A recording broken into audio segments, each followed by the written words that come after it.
Because I didn't know you went to Aberdeen for that long. And Yeah. I didn't know you were in Aberdeen for that long, for example. Oh, yeah, well. Okay, so go back to the beginning. So you had 3 elder brothers. Aye. Aye. Okay, so tell I me. was the youngest in the family. I didn't know that. So See, tell me about your elder brothers then. Start with the oldest first. tell you what? About your elder brothers. Well, my elder brothers, I didn't know my eldest brother so much as I knew the 2 younger ones, because my age was nearer their ages, and my elder brother was gone to Germany in the army, etc.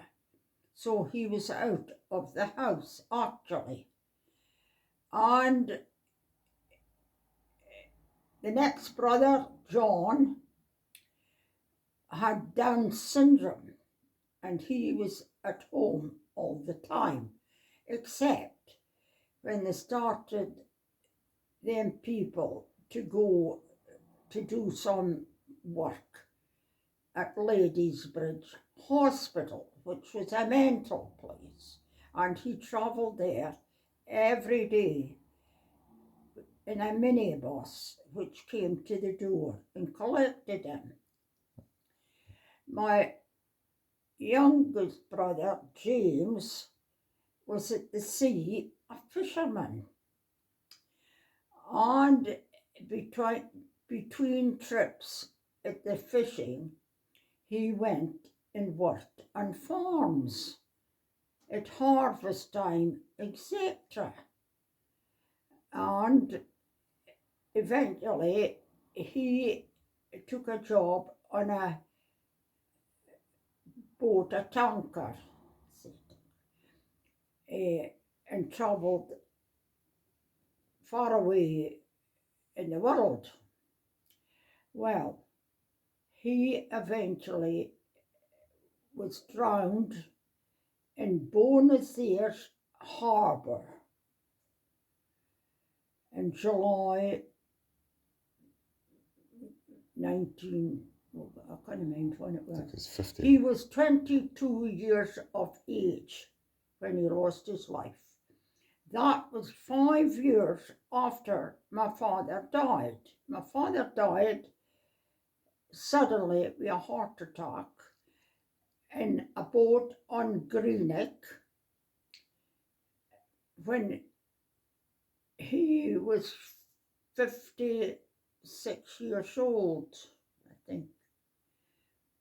So my mother was left in this new council house, and she still John to look after, because in that days you didn't get the pensions the same as you get now. So I had to sort of go out to work because to help out in the family. We arrived at that council house, which had 3 bedrooms. We hadn't got 3 beds, and we had to make do with anything until we could get enough money to get maybe linoleum on the floor, because we came from a cottage with 2 rooms. So we hadn't got carpets or anything. So what was in the floor of And your... when we were in that cottage, and I was at the school, and my younger brother at Sandend school, we used to run home at dinner time for a plate of stovies or mackerel and tatties, something very, very plain. But there were good times and all. It was hard. We had to run miles to hang out the washing, and we had to mangle the clothes, we had to do lots of things, but we were all happy, and there was a lot of people round about the same as us. Plenty kids to play with. We were all out in a bonny evening to 10 o'clock at night. Doors was always open. Nobody, everybody went in and out, and dogs went in and what have you. But it was good times. And So how did you, yeah, if you'd only two rooms, if you only had two rooms, where did you sleep? well, in that cottage, we had what you call bunning beds. That was beds.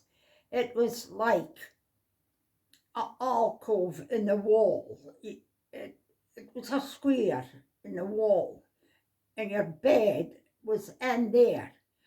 But it was boards. It wasn't a bed as such. It was standing on its own. It was boards across and across.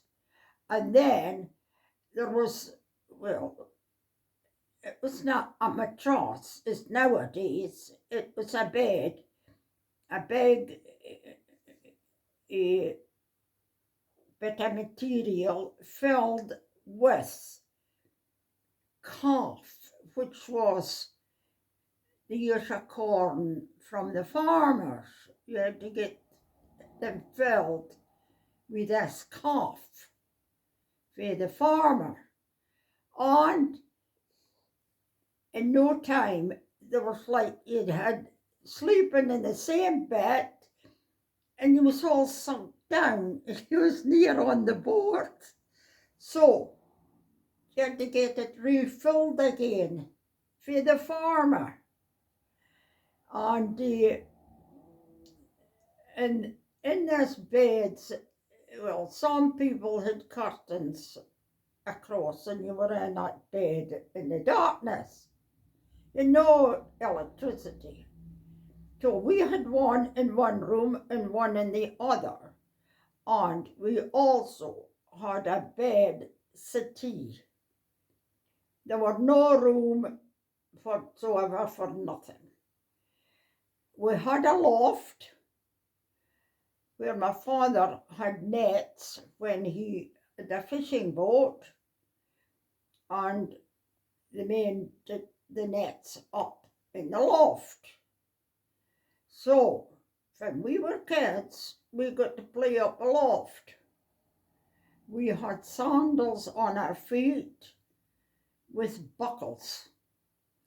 They caught in the nets, the buckles, and we were all entwined and shouting up there. It was good times, really it was. We had a good childhood in spite of the hardship. So what did you do so if you had no electricity, so what did you have, lamps, oil lamps? So is that all right? That's perfect. So what did you have if you didn't have electricity? What did you have? Yeah, If you didn't have electricity, what did you have? I tell you, lamp. It paraffin in the bottom. Well, the wee lamp over there, it might have been in the bedroom. Look, it's not going to be over there. It's just a wee lamp. But the tully lamp, it had a base, and you done a paraffin or whatever it was. And then it had this long vaporizer thing, and it went up the mantle. It was about this high, the tully. And a kind of shade thing, okay? But the longer it was on, it grew dimmer and dimmer. So every now and then somebody had to get up and pump the tully to get the light bright again. And then the mantle, very fragile, would develop a hole. No use till I went out. You'll get a new mantle. Oh, I can remember all these things. I can see the telly sitting on our dresser. And I was listening to the wireless. And we had a stove in the room, like a range. And my mum used to bake oat cakes. Oh, we loved that for our stovies, and they were hot. Again, she just took them off the girdle and that in the oven, and then we got them for our stovies at dinner time. Oh, great. And there was wee boats fishing from the harbour where we stayed, window looked right at the harbour. We got a lot of mackerel then. I don't like mackerel now after all that. Mackerel and tatties, herring, tatties, everything simple, because we hadn't the money to get anything else. And I always remember in that house, somebody had been abroad at the war or something or other, and they came with a banana. I could see them coming up this close that we lived in, past the window, and holding up this banana. We had never seen a banana before. No, great. One banana this man brought for us. Oh, we were over the moon. We'd never seen that before. But as I say, we were quite happy. So yes, there were one thing I've always wondered is vegetables. Vegetables? Aye. Oh no, we never had vegetables. No. Your dad never ate vegetables because we never got vegetables. We didn't get for Brussels sprouts or nothing else. No. We maybe got peas, but we didn't get Brussels cabbage or nothing like that. But anyway, we survived. And when you think of it now, oh, there were good times. And we went to the cinema at Portsoy. We would walk there, the 3 mile. Cinema was in a town hall, and we had enough money to get a wee bag of chips when we came out of the cinema, and we walked home again. If we could manage, we went on the train to Portsoy, but we had to walk a mile to the station to get the train to Portsoy. We came off at Portsoy station and had to walk to the town hall and the same back home again.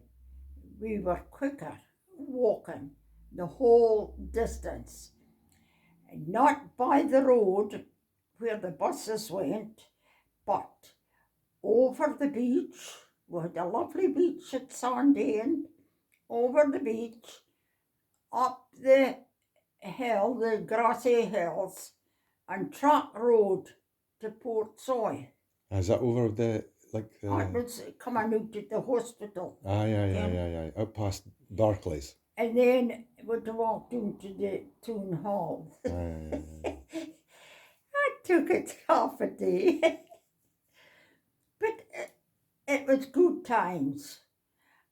And so what about when the weather's near the best? No. So what happened when it was the best, what happened when it was raining and snowing? There was not so much tourists or nothing in those days. We had all the beaches for ourselves. There was no motor cars. I remember when I was very young, the only motor car was the doctor's. He had a car, the doctor from Portsoy. No other person had a car at that time. So, never mind. And then after we were in the first council house, we moved into prefab. And after the prefab, we went into another house, a new house. Again, with 3 bedrooms, like a bungalow. Until my mother was now in her 80s. And she died when she was 89. Okay.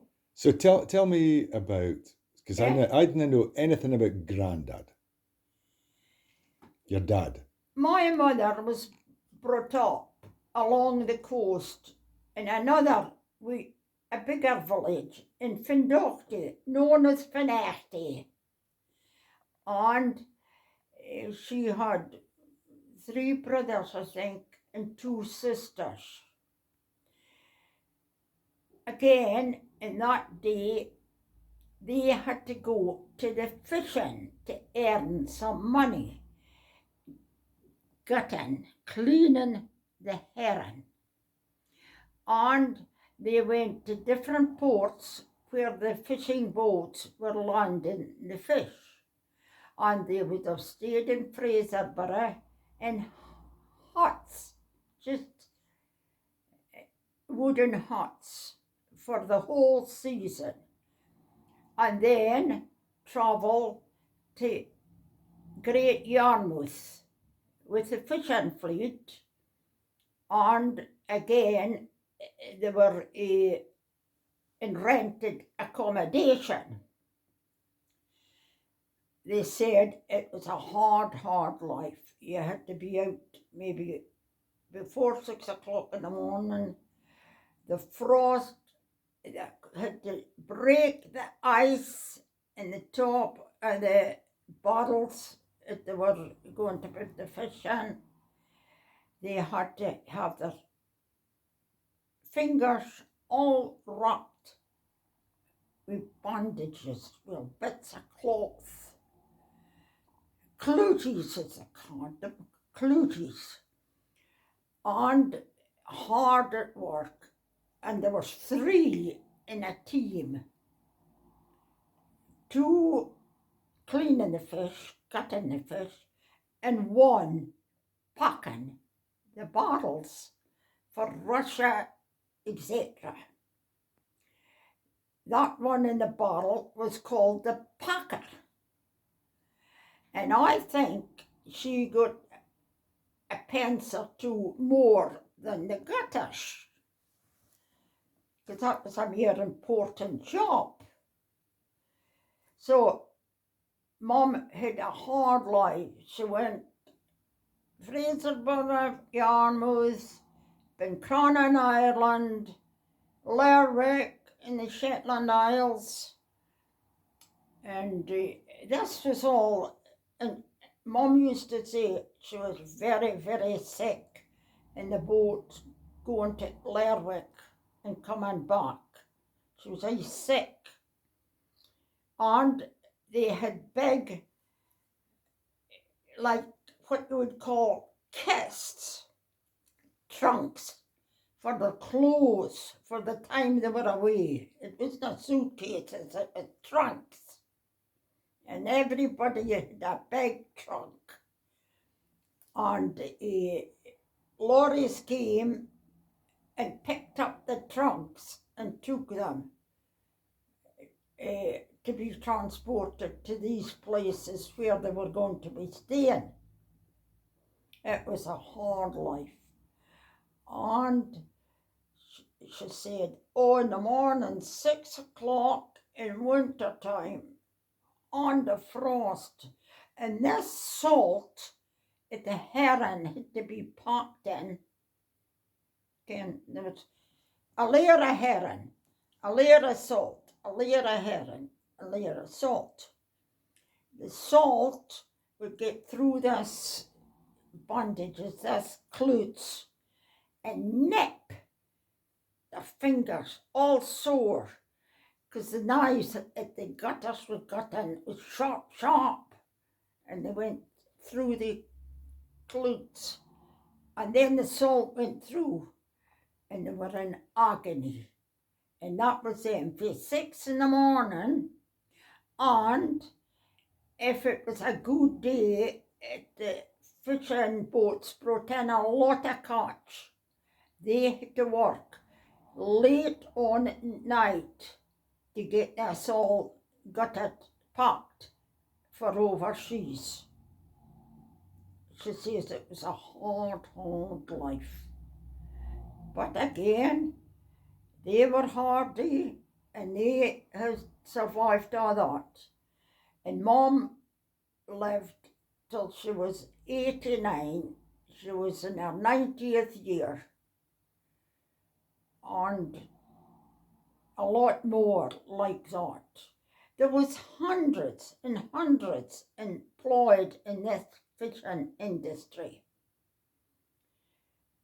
So, but my father was the skipper of a boat at one time, a fishing boat. He was the skipper, and I think it was, his crew consisted of 7 or 8 of his brothers. Now, if there was a disaster at sea, that was a whole family wiped out. A whole family. A lot of fishing disasters, men lost their lives because there was so much boats and men employed. It was near every week there was a fishing disaster. And many of the kids was brought up without a father because they were all lost at sea in them fishing boats.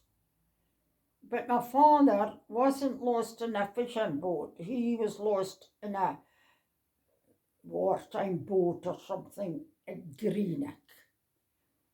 He died there. But my mother had a hard life and she'd always John to think about. And he came first in our family because he had to be looked after. And John and I got everything first, and we came after that. But we did not resent it. No. And John was quite cheerful and could go about, and the village liked him, and he went with the papers and did things like that. But it was Mum's responsibility. So she had a hard life. And maybe I shouldn't have gone to Aberdeen. I should have stayed local and been there all the time, but I didn't. But however, that's life. So Grandad, he was in a minesweeper in the war, is that right? in the war, and he was in Sierra Leone or somewhere. I always remember up this loft in our cottage house, there was a big white hut, like you see them now, a great big. Oh, aye. Like a Humphrey Bogart kind of and hat. It was lined with leather, and we would put it on. Well, it was how we doing to hear in us, and it was heavy to us because it was heavy white leather or whatever it was, and then there was a band of leather round the inside on this leather lined. Oh, it was heavy. I don't know where it went, but we had all gas masks for the war. I remember went that. to school with a gas mask. Our school bag over one shoulder and the gas mask over the other shoulder. And we had to have that. And well, the luck, we didn't have to use the gas mask because it would no cost them. But you had to have it, and you got a wee pint, a wee thing of milk, bottle of milk at the school to help you, because you weren't getting right feeding at home, because you couldn't afford it. So the government gave us wee bottles of milk, and I think it was Brazil supplied cocoa for every school pupil, to give us some vitamins and what have you. So we got this cold milk and this hot chocolate stuff every day at the school to try and build us up. And I remember my eldest brother, before he left the school, Mom was called to the school to see a doctor. It had come to the school to see how everybody was and check up and things. And Mum was called to school about him. And they said about him being very, very like weak and thin and poorly, like under a malnutrition or whatever it was, and that. And they told Mum that he would never be grow as other kids were growing, because he was so poorly. Well, what I remember of him in later years, he was a big, colossal block. Hale and hearty. And I'm saying, oh, Mum said, oh, he's so poor, we'll have to give him some more of the food. Oh, and when I saw him, I knew it his latter year, but in between, he was big, sturdy bloke. Call a spade a spade. He was fat. Oh, oh dear. But as I say, it was good days, and we survived. Well, I'm the only one now, because James was drowned, as I said, and John died at 48, and then my brother died a few years ago, my eldest brother. So I'm the only one left in the family now. So, not such. So, how did you meet Campbell? Eh? How did you meet Campbell? Oh, at a fair up here. What, Peter Fair? Peter Fair up there. I remember Peter Fair. Oh, they went to Peter Fair. Aye. Well, that was a great amusement at that time, because we didn't hear nothing. We didn't hear any amusement. If we got a day at Aberdeen, my mum used to say, oh, we're going to Aberdeen. Dad's coming home for a few weeks on his government job. And we'll go to Aberdeen and meet the train at Aberdeen that he comes off, and we'll have something to eat in Aberdeen. Well, oh, a great outing, great excitement. We're off to Aberdeen for a few hours. Oh, it was good. And as I say, we'd walk a mile to get the station in Glasgow. The train ran right along the coast in those days. No train now, but never mind. And then when we come home, we had to walk that mile again, so it was pouring rain or whatever. We had to do that, but we didn't think anything about it. That was normal. So, what was Grandad's government job? You said a government job. Was that on the boats? Yeah. Grandad, what was his job? You said he was a while working for the government. His job in this boats in Greenock. There was a lot of men after they stopped the fishing. The drifter boats, near the sea net boats, the drifter boats. Well, the herring wasn't paying, so they had to sell the boats. I think they took the boats to go to Dunkirk or something. But anyway, they were put to these boats through the government, and they were called MFV, fishing vessels, something fishing vessels. And on again, if they patrolled the seas, it came too near or what they did. But they were away maybe a month and home for 2 weeks or something like that, again. Mm.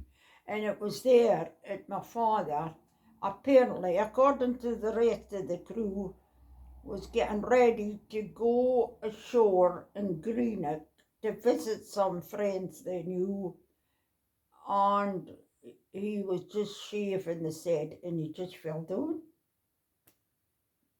So, I mean, I was still at the school, and John had still to be looked after. So my mother, she went to work in one of the fish sheds, the fish merchant. It sold the fish. It's Sandend.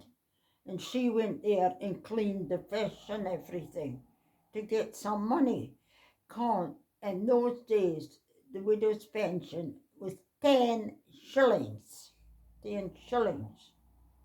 Well, that was no use. And I don't think John was allowed anything at that time. Before he died, there was some pension from him and all, but not early on. And we had to survive in that. And I remember I used to get handed down clothes by my cousin, Katie. She was a year or two older than me. And I used to get her clothes, and I hated it. Oh, I don't like that skirt and bolero thing. Mum said she'd be grateful for anything. They're good to us. They tried to help us. Oh dear. And well, and latter years Mum used to say, oh, when I see how you carry on now, and fit poverty we had to suffer, you can. And now, oh, it's just free from all, don't bother. Buy something, wear it, throw it away. And those days you had to keep everything and washed and washed and washed and ironed, and the iron was, the inside of the iron was like a stone or something, I don't know what it was. But you had to put it in the fire, in the flames, in the embers, to get it hot, red hot, and you slipped it into the iron, and then it got cold. So you put the stone or whatever it was back into the fire, heated it up into the iron again. Oh, when I think good. What about your baths? Taking a bath. Oh, how often did you get a bath? there was no baths, there was no toilets. We had outside toilet in a shed on the brae, if you don't mind. And you had to go there along a muddy path to get there. And no bath, just like a zinc bath. And oh, I just don't know. I can't really remember anything. But, oh dear, dear. In the winter time, it was so cold in that rooms, because there was just a fire in the living room, and there was a lot of frost in these days, and the windows in the morning, oh, lovely patterns with thick, like leaves, like trees and everything. Oh, a lovely picture. Thick frost, and yet we survived. And we went to our beds with a hot water bottle, a stone bottle, Oh, I remember them. in our bed, and that was a lot. As I say, there was just a fire. Nothing else. No means or no kind of heat. Nothing. And a wee lamp in the bedroom to let you see your bed, and that was the end of it. So what about bath? In the bath, it's just the same thing in a room. So did you need to take a bath? Yeah. What about taking a bath? A bath? Oh, I will a sink bath with water in it on the mat at the fireplace. It was linoleum and mats, no carpet, just a mat. And the bath's on the mat beside the fire to try and give you some heat, because you'd off your clothes. And how often did you take a bath? Oh, near for often, they didn't. Oh, and I mean, we weren't a bad, there was only 4 of us. But the like of this Katie that I'm talking about, that I got her clothes, there was 10 of them. 10. So I don't care how they got on. But, and them, the house joined on to us. We were not close with 2 houses. And the house joined on to us had 5 of a family. And we had 4, that was 9 of us in this wee bit. Yeah. And Friday night, you'd all to scrub the pavement was brass knobs in the door. Clean the door knob, and I can't remember if it did a chores, but Friday night was the night we had to do that. After we came from school, we'd all to do that. And we were pots in our house. We had a nameplate, a brass nameplate, J.A. Nobody else had that. And as I say, we had a sink, no water, but we had a sink. But we had to carry the water from a well. Well, not very far from the house, we were lucky, but we had to carry the water for the sink. And in washing day, to be up early, there was a boiler built in cement. We are bit in the middle.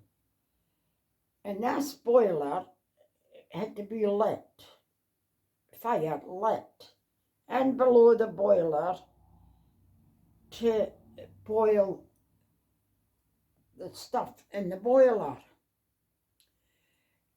It was white, it went into the boiler, white clothes.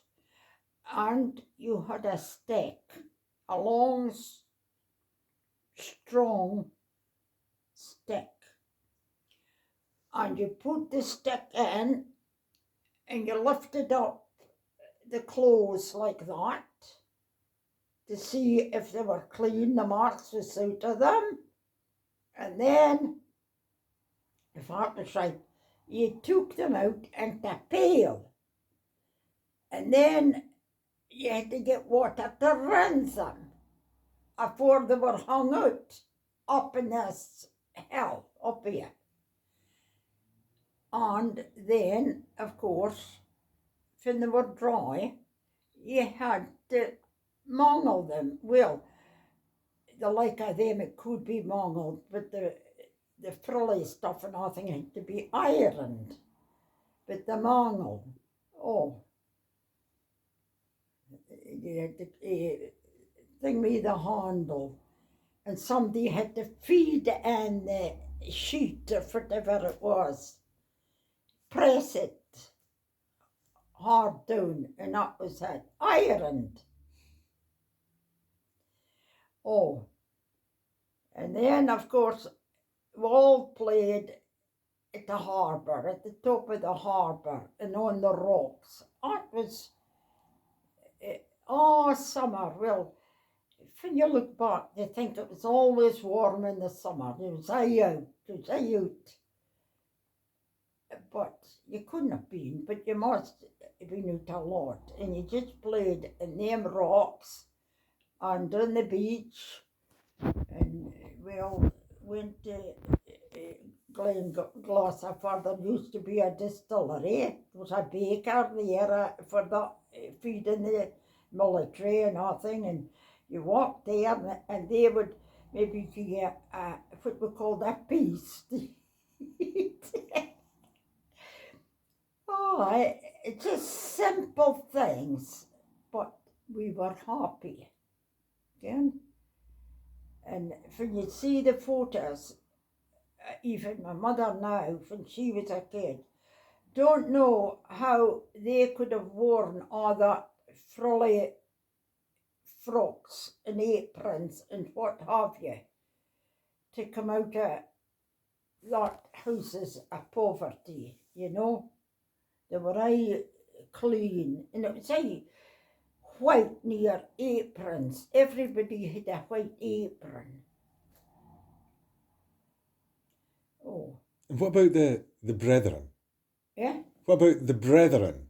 The brethren. Aye. Because you were in the... Well, you were in the there was brethren. a gospel hall in Sandend.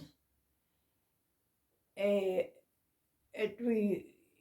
went along town. We had a Sunday school, and we all went to that. All the kids went to that because it was different. It's playing in the rocks. You was inside, and I quite enjoyed the gospel hall things. We were brought up in the gospel hall, which it was the brethren. Another thing from the church, different nominations, but we were brought up in the brethren, and it stuck with you through all your life. It was learned in that places, you can, in the choruses and everything. It stuck with you. And every kid went, whether they were brethren or anything else, or their parents maybe never attended, nothing. But all the kids went. So no matter where you went in life after that, or what you did, that always stuck with you, the things you learned in that brethren hall, you can. So they were good. They tried to give you maybe a gift at Christmas or something.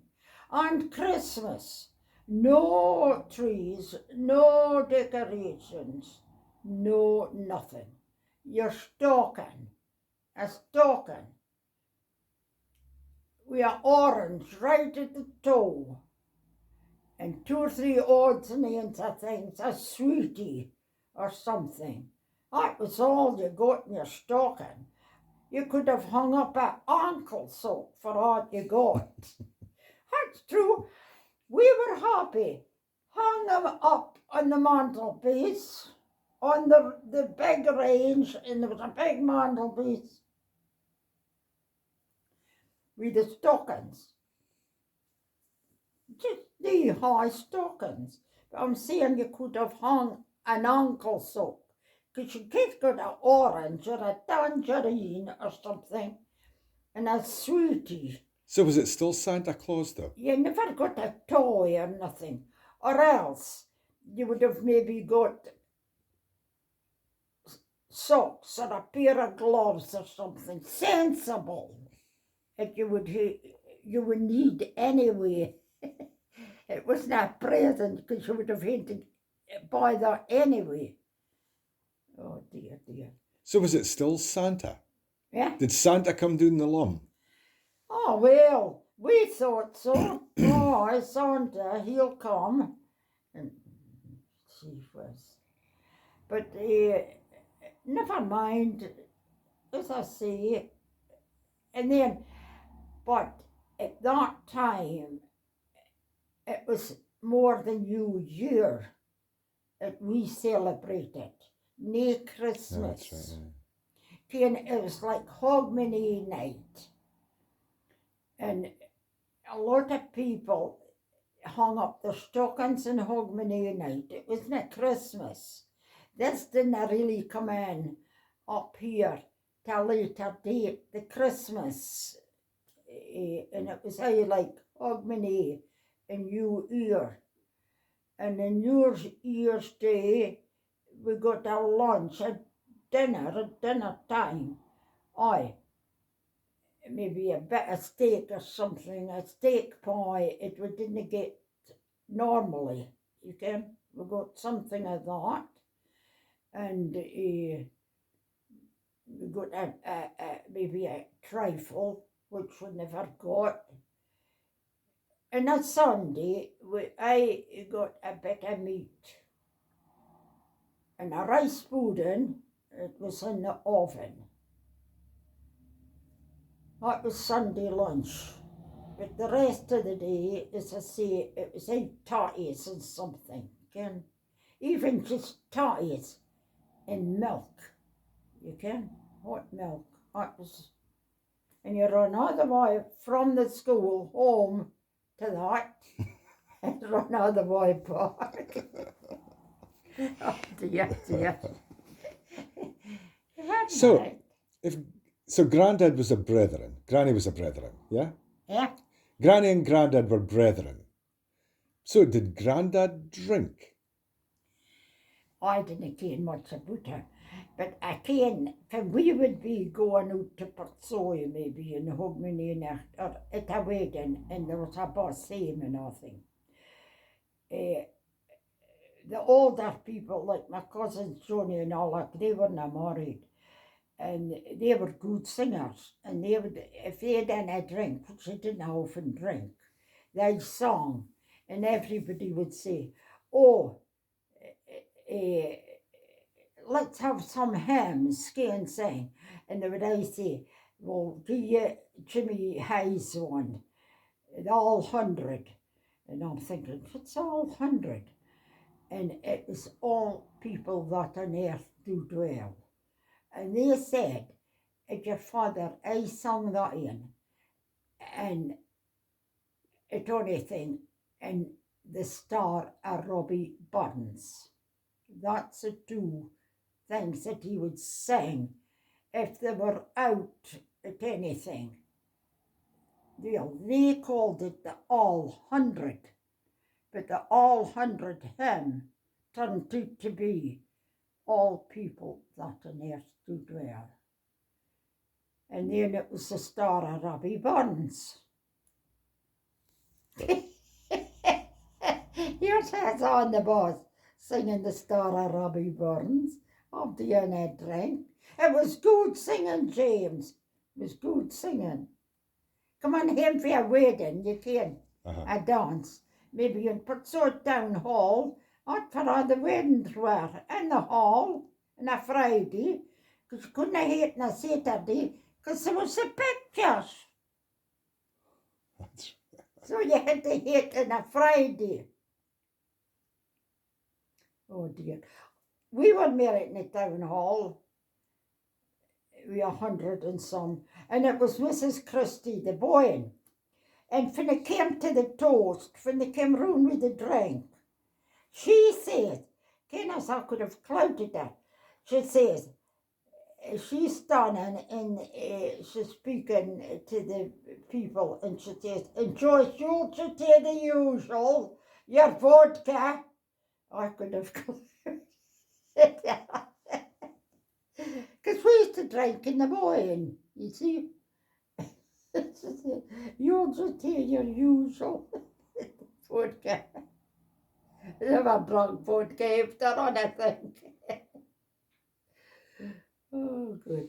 Now your mom and them, where were they married at? And the town hall. No, the church. Yeah? The church. The church. Because We were married in the church. We had the steps. Aye. And then the town hall. Aye, yeah. But we had to get married on a Friday because there was a pictures in the town hall on Saturday. And when your dad died, you and I went to that Christmas Eve service in the church. Man, we didn't like the minister, and it was an awful wild night, man, a wind. Oh, crikey. And we came out, we didn't wait to the end, we came out. And after we was out, I think we were going to Mary's. And you said, oh, I've left my heart, I've been here for 12 hours. In the church, you go back. Because he wouldn't be pleased if there's something in the door again. And I said, oh, crikey, on a cane. But I did go, and I went down and got the hot off a seat and came out quick. He was a terrible guy. But your mum and dad's golden wedding was in the bowling club. Yeah. Mm-hmm. Was you with that? Oh, yeah.